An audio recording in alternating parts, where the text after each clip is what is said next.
राधे राधे सभी को। परीक्षा बौर एकेडमी में आप सभी का स्वागत है। तो चलिए शुरू करते हैं आज की क्लास एक न्यू टॉपिक के साथ। तो आज का टॉपिक है हमारा पाश्चात्य स्वरलिपि पद्धति। तो आज समझेंगे हम कि जो हमने लास्ट क्लास में पाश्चात्य संगीत की क्लास ली थी उसमें जो था, तो हमने उसमें स्वर के बारे में बात की थी और भी बातें की थी, लेकिन आज हम पढ़ेंगे जो हमारी पाश्चात्य स्वरलिपि पद्धति है वो क्या है। इसको इंग्लिश में नोटेशन भी बोलते हैं स्वरलिपि को। तो आप समझेंगे कि ये टॉपिक बहुत इंपॉर्टेंट टॉपिक है क्योंकि इससे क्वेश्चन बहुत सारे क्वेश्चन पुट अप होते हैं। तो आप सोचेंगे कैसे क्वेश्चन बनता है इससे। तो जैसे कि पूछ लिया जाता है कि पाश्चात्य स्वरलिपि पद्धति की कितनी पद्धतियां हैं, ठीक है। तो ये हम आगे इस टॉपिक में समझेंगे कि कितनी पद्धतियां हैं पाश्चात्य की। और पूछ लिया जाता है कि चीफ या सबसे महत्वपूर्ण पद्धति का नाम क्या है। तो ये भी पढ़ेंगे हम कि सबसे इम्पोर्टेंट कौन सी है इसमें। तो चलिए शुरू करते हैं आज की क्लास। तो सबसे पहले लिखेंगे वही कि पाश्चात्य स्वरलिपि पद्धति है क्या। तो सबसे पहले संगीत है क्या, तो सेम वही रहेगा इसमें भी कि पश्चिमी देशों में प्रयोग की जाने वाली पद्धति पाश्चात्य संगीत पद्धति होती है। आप लिखना चाहें तो दोबारा से नोट कर लीजिए इसमें भी यही पश्चिमी देशों में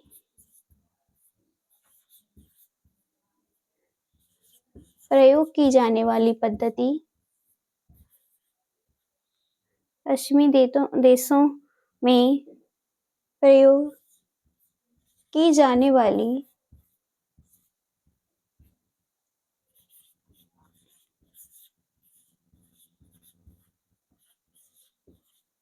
संगीत पद्धति क्या कहलाती है। तो पाश्चात्य संगीत पद्धति कहलाती है। पाश्चात्य संगीत पद्धति कहलाती है। पाश्चात्य संगीत में क्या था, जो मैंने आपको लास्ट क्लास में भी बताया था कि इस संगीत में इसमें मौखिक से अधिक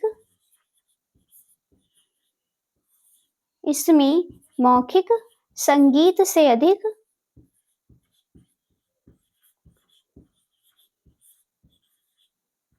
किस पर ज्यादा बल दिया जाता है। तो मौखिक से अधिक लिखित संगीत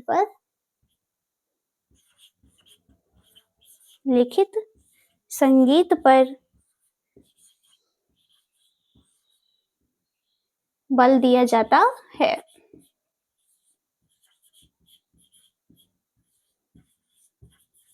और हमने क्या समझा था लास्ट में भी कि जो पाश्चात्य स्वरलिपि पद्धति है इसका आविष्कार किसने किया। तो लिखेंगे कि पाश्चात्य स्वरलिपि पद्धति का आविष्कार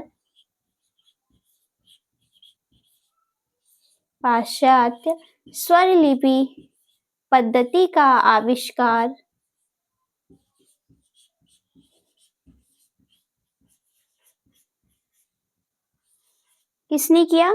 तो पाइथागोरस ने किया।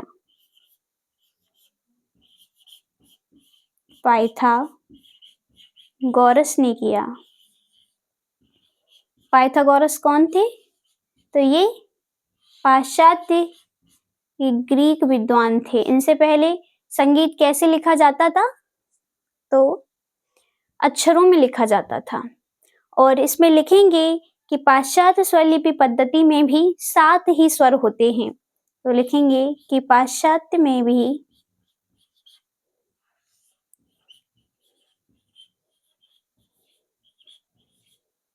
पाश्चात्य स्वरलिपि पद्धति में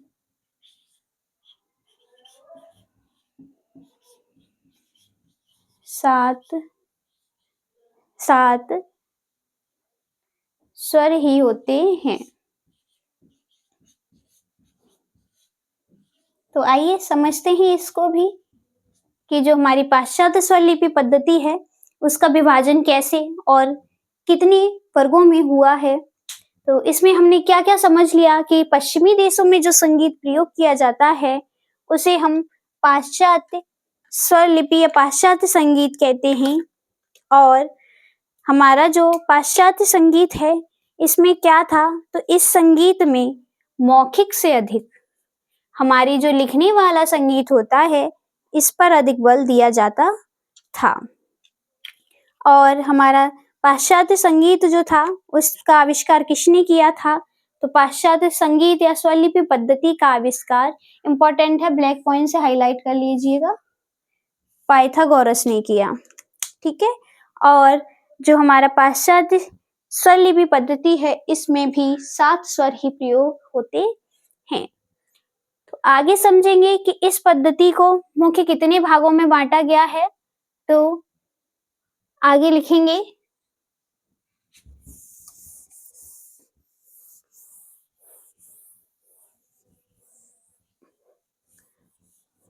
तो जो हमारा पाश्चात्य स्वरलिपि पद्धति है इसको 4 भागों में वर्गीकृत किया गया है। तो लिखेंगे कि इस पद्धति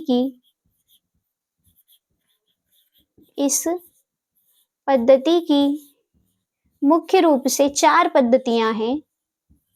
मुख्य रूप से कितनी, तो 4। मुख्य रूप से 4 पद्धतियां हैं जो इस प्रकार वर्णित हैं।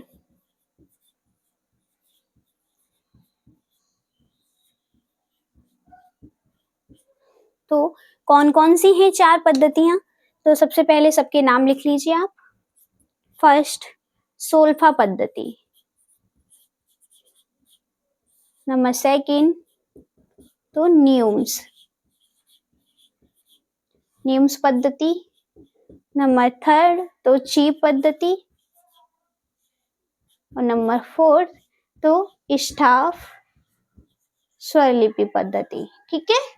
तो ये हमारी 4 पद्धतियां थी, सोल्फा, न्यूम्स, चीव और स्टाफ। ठीक है, दिखाई दे रहा होगा।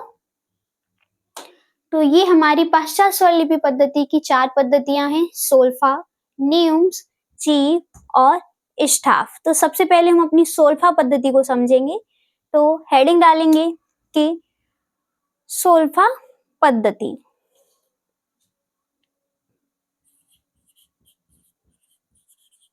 सोल्फा स्वरलिपि पद्धति, हेडिंग में हम पूरा डालेंगे। तो क्या है हमारी सोल्फा स्वरलिपि पद्धति, आइए समझते हैं।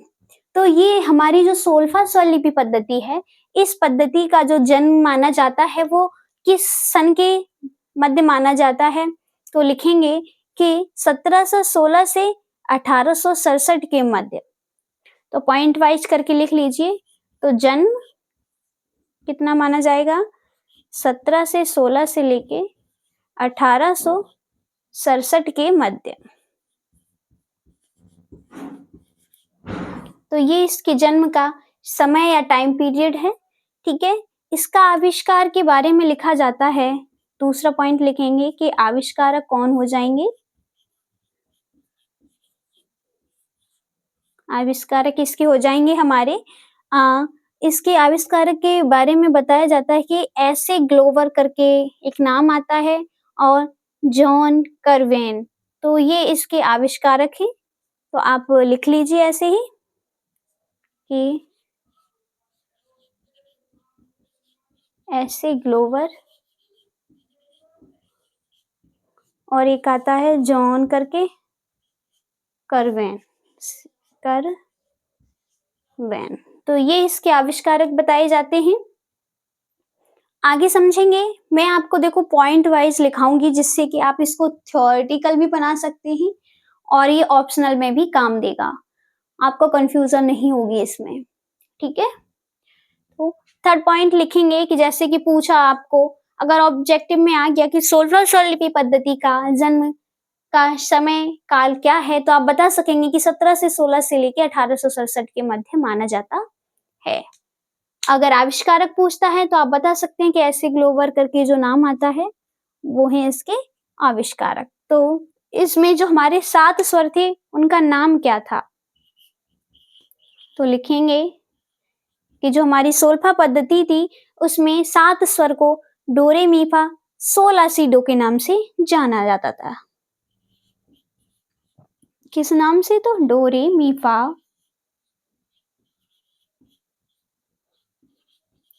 sol ला सी डो।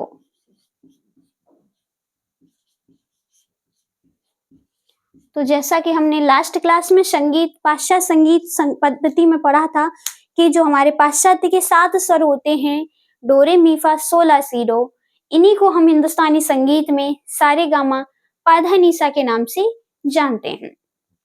तो अब यहाँ पे आप समझ सकते हैं कि जो हमारे डो रे मी फा sol ला सी डो स्वर हैं वो हमें किस पद्धति में प्राप्त होते हैं, तो वो हमें सोल्फा स्वर लिपि पद्धति के माध्यम से प्राप्त होते हैं।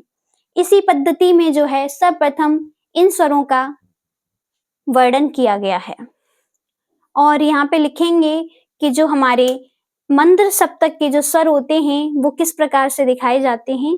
तो मंद्र सप्तक के लिए इन्होंने कहा कि स्वर के ऊपर हम पड़ी लकीर को लगाएंगे, जबकि हमारे हिंदुस्तानी संगीत में अगर देखा जाए तो मंद्र सप्तक के स्वर के नीचे बिंदी होती है, लेकिन इन्होंने पड़ी लकीर को माना है। तो लिखेंगे कि मंद्र सप्तक के स्वर कैसे दर्शाते हैं? मंद्र सप्तक के स्वर कैसे? तो स्वर के ऊपर पड़ी रेखा।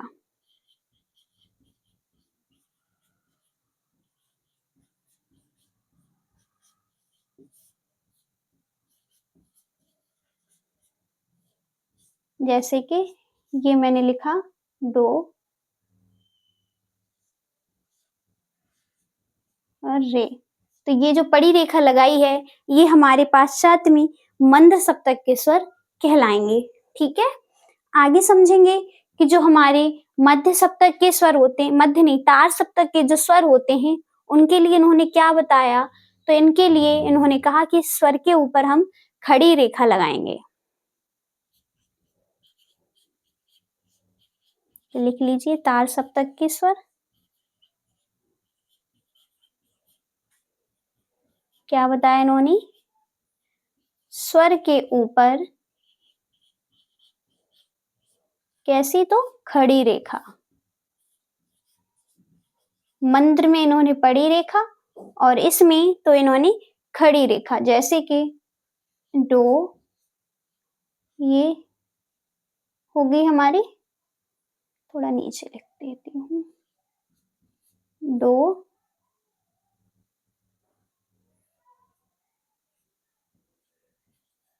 कॉमा रे। तो ये हमारे तार सप्तक के स्वर कहलाएंगे। किसमें? तो पाश्चात्य संगीत में। आपको अगर याद हो हमने लास्ट क्लास में हमने अपनी पिछली क्लासों में पढ़ा था सप्तक, तो उसमें हमने क्या समझा था कि जो हमारे 3 प्रकार के सप्तक बताए थे मैंने आपको, मंद्र मध्य तार। तो मध्य सप्तक में तो सर के ऊपर कोई चिन्ह नहीं होता है, लेकिन हिंदुस्तानी संगीत में मंद्र सप्तक में स्वर के नीचे बिंदी लगाते थे हम। और यहाँ पे हमने क्या किया है पाश्चात्य संगीत में? तो स्वर के ऊपर खड़ी रेखा का प्रयोग किया है। और अगर देखा जाए तो हमने हिंदुस्तानी संगीत में पढ़ा था कि तार सप्तक में जो है स्वर के ऊपर बिंदी लगाते थे। और यहाँ हमने क्या दर्शाया है पाश्चात्य संगीत में? तो पाश्चात्य संगीत में सोल्फा स्वर लिपि पद्धति में बताया गया है कि स्वर के ऊपर खड़ी रेखा लगाते हैं। ठीक है, तो इतना नोट करेंगे, फिर उसके बाद हम अपनी दूसरी पद्धति यानी कि न्यूम्स पद्धति को पढ़ेंगे। तो चलिए आगे बढ़ते हैं इसमें।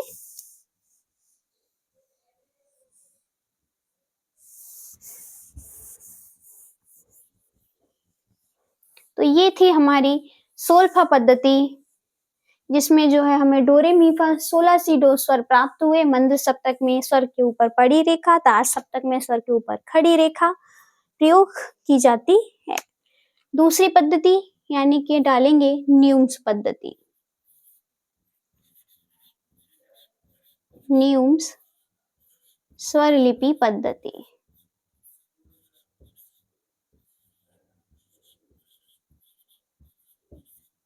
न्यूम्स स्वरलिपि पद्धति।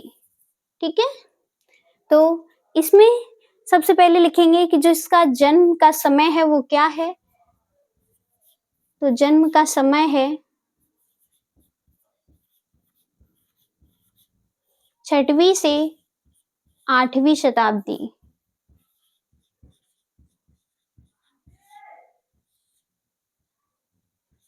ठीक है, तो इसका समय ये है 6वीं से 8वीं शताब्दी के मध्य जो है हमारा न्यूम्स स्वरलिपि पद्धति का समय माना जाता है। आगे दूसरा पॉइंट लिखेंगे कि अगर इसके विकास की बात की जाए तो इसका विकास कहाँ हुआ है। तो ऐसा माना जाता है कि जो हमारे रोम के जो चर्च थे, ठीक है, हमारी जो रोम सिटी है इसके जो चर्च थे इसमें इस पद्धति का जो है विकास हुआ है। तो लिखेंगे कि रोम के चर्चों में या फिर गिरजाघरों में। बात एक ही है, पहले लिखेंगे विकास। विकास कहाँ हुआ है तो रोम के चर्चों में या गिरजाघरों में। कहीं कहीं पे गिरजाघर दिया होता है इसीलिए मैं आपको दोनों ही नोट करा दे रही हूँ, गिरजाघरों में। आगे समझेंगे तो इस पद्धति में जो है क्या देखने को मिलता है। तो इस पद्धति में हमें आड़ी तिरछी रेखाओं के द्वारा हम अपनी स्वर लिपि को दर्शाते हैं।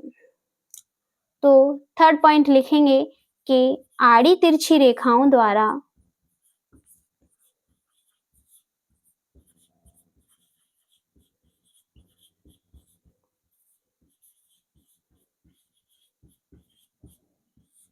आड़ी तिरछी रेखाओं के द्वारा स्वर लिपि को दर्शाया जाता है।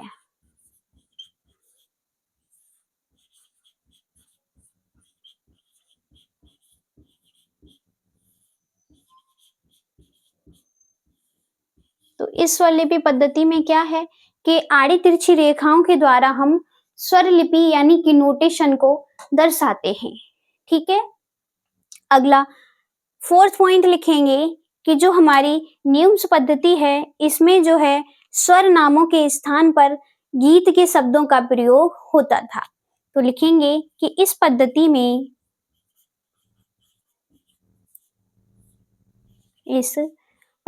में स्वर नामों के स्थान पर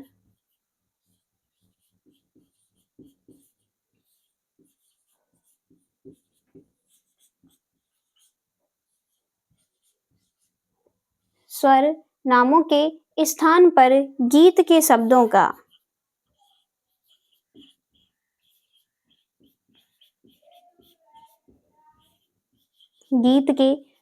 का प्रयोग किया जाता था।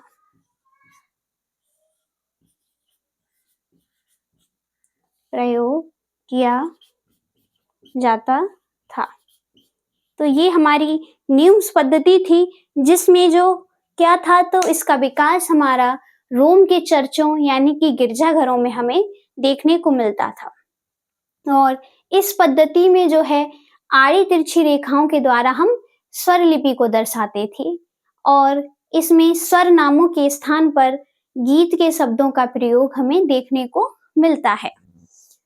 तो ये हमारी दूसरी यानी कि न्यूम्स स्वरलिपि पद्धति का विवरण है। आगे हम अपनी लिखेंगे थर्ड नंबर की यानी कि चीव स्वरलिपि पद्धति। तो आइए हम अपनी चीव स्वरलिपि पद्धति को समझते हैं।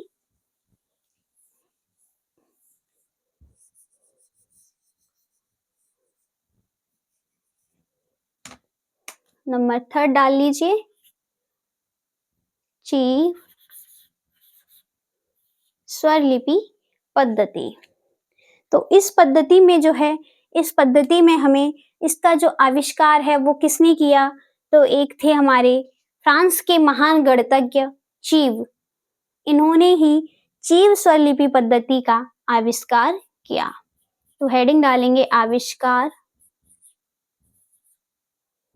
किसने किया, तो इस पद्धति का आविष्कार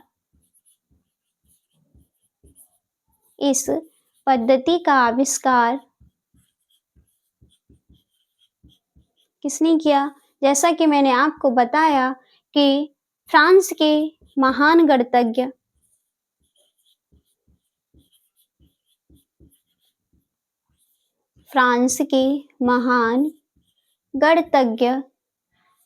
चीव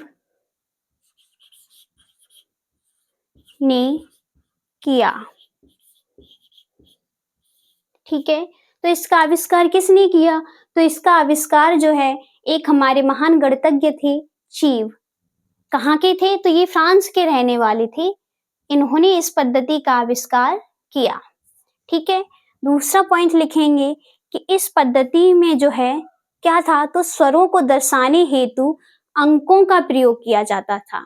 अंकों यानी कि जो हमारी गणित की संख्याएं होती हैं उनका प्रयोग किया जाता था।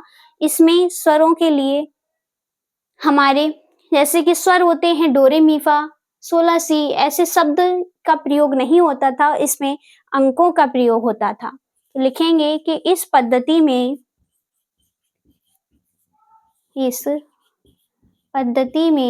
स्वरों को दर्शाने के लिए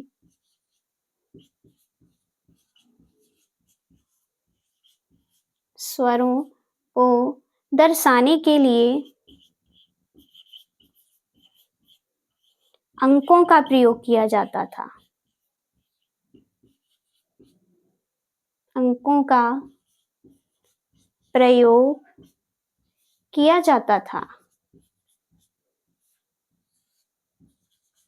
तो ये हमारी चीव स्वरलिपि पद्धति की विशेषता थी। इसमें अंकों का प्रयोग होता था, जैसे ये हमारी जो काउंट संख्या होती है 1 2 3 4, इस प्रकार का हम प्रयोग करते थे स्वरों को दर्शाने के लिए। जो हमारे स्वरलिपि पद्धति लिखते हैं ना हम, जैसे कि डो रे मी या फिर सा रे गा, तो इनकी जगह हम 1 2 3 4 करके अंकों का प्रयोग करते थे। ठीक है, इतना नोट करेंगे। उसके बाद हम अपनी 4th नंबर की मोस्ट इंपॉर्टेंट पद्धति जो है उसकी बात करेंगे, स्टाफ स्वरलिपि पद्धति। तो ये जो हमारी 4th नंबर की पद्धति आएगी, तो चारों स्वरलिपि पद्धति में हमारी सबसे महत्वपूर्ण पद्धति कौन सी है, स्टाफ नोटेशन पद्धति। तो चलो आगे बढ़ते हैं, इसको मैं क्लीन कर रही हूँ। इसका आविष्कार किसने किया, चीव स्वरलिपि पद्धति का, तो इसके नाम में ही छुपा हुआ है इसके आविष्कारक का नाम चीव। जो कहाँ के थे, तो ये थे हमारे फ्रांस के महान गणितज्ञ, यानी कि फ्रांस के रहने वाले विद्वान थे ये। नंबर 4th नंबर डाल लीजिए, स्टाफ स्वरलिपि पद्धति। तो इस पद्धति को हम बहुत अच्छे से समझेंगे, बहुत इंपॉर्टेंट है, क्वेश्चन इसी से ज्यादातर बनते हैं। तो इसका विकास कहाँ से हुआ, तो फर्स्ट पॉइंट में लिखेंगे विकास। माना जाता है कि इसका विकास जो है हमारा न्यूम्स पद्धति के माध्यम से हुआ है। किससे, तो न्यूम्स पद्धति के माध्यम से। तो लिखेंगे कि न्यूम्स पद्धति से इसका विकास हुआ है,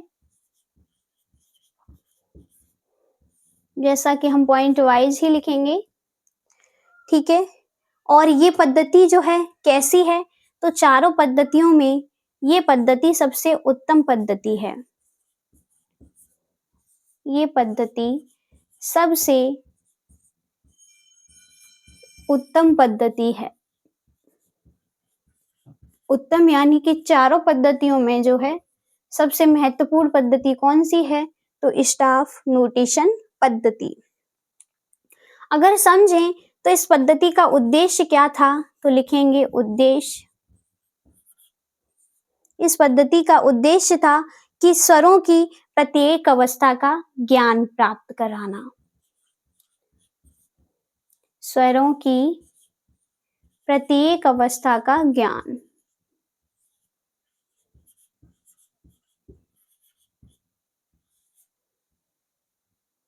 प्रत्येक अवस्था का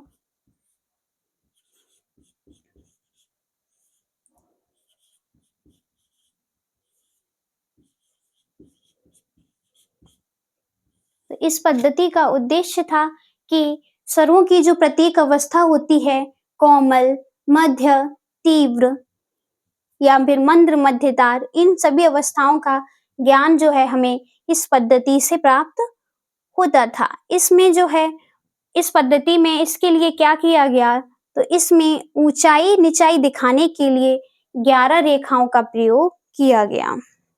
तो लिखेंगे कि इसमें स्वरों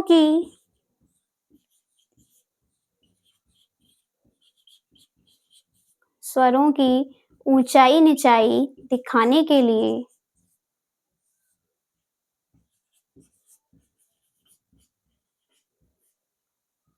ऊंचाई नीचाई दिखाने के लिए कितनी रेखाओं का प्रयोग किया गया? 11 रेखाओं का प्रयोग किया गया।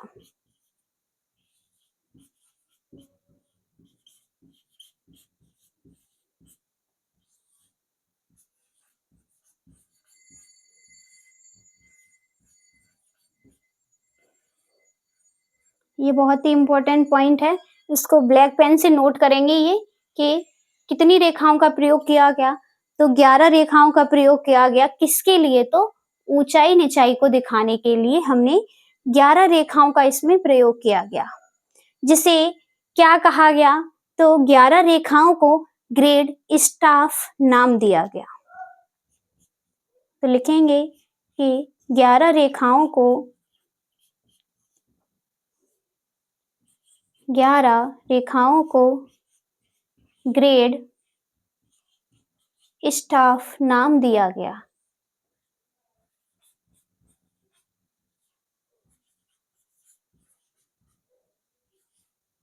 ग्रेड स्टाफ नाम दिया गया। ठीक है, इतना नोट करेंगे। तो क्या था कि इसमें जो है स्वरों की ऊंचाई नीचाई दिखाने के लिए 11 रेखाओं का प्रयोग किया गया, और इन्हीं 11 रेखाओं को क्या कहा गया, तो 11 रेखाओं को जो है ग्रेड स्टाफ नाम से पुकारा गया। ठीक है, इतना नोट करेंगे।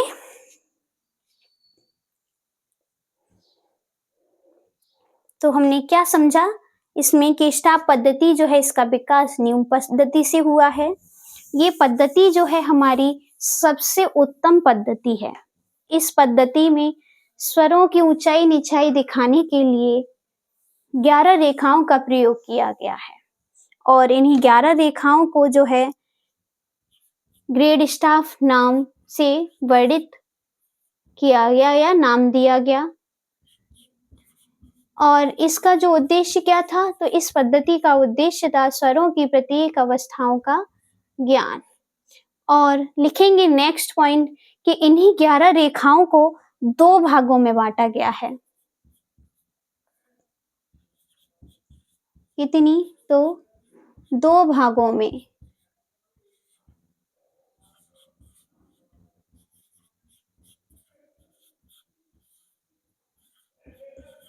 दो भागों में बांटा गया है। वो 2 भाग कौन कौन से हैं? तो नंबर फर्स्ट है हमारा ट्रबल क्लेफ।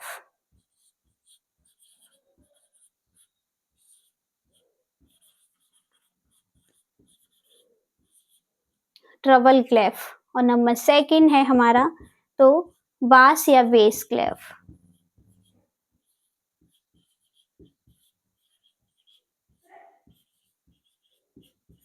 ठीक है, तो ट्रबल क्लेफ में क्या था, तो इसमें जो है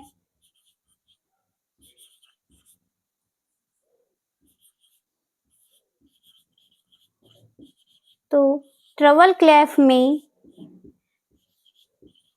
मध्य तार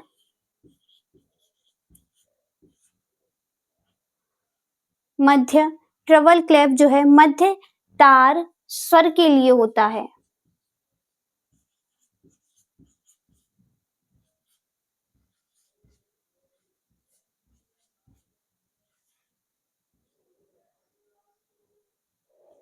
स्वर के लिए होता है।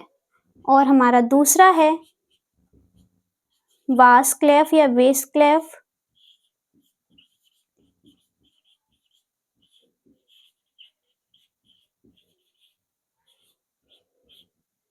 इसमें क्या था, तो इसमें मंद्र और अति मंद्र स्वर की बात की जाती है।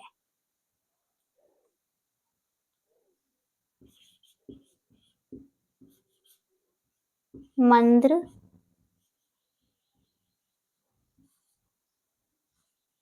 और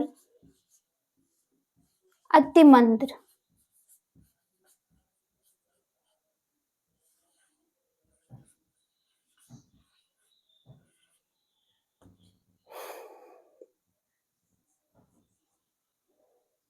मंद्र अति मंद्र स्वर के लिए होता है।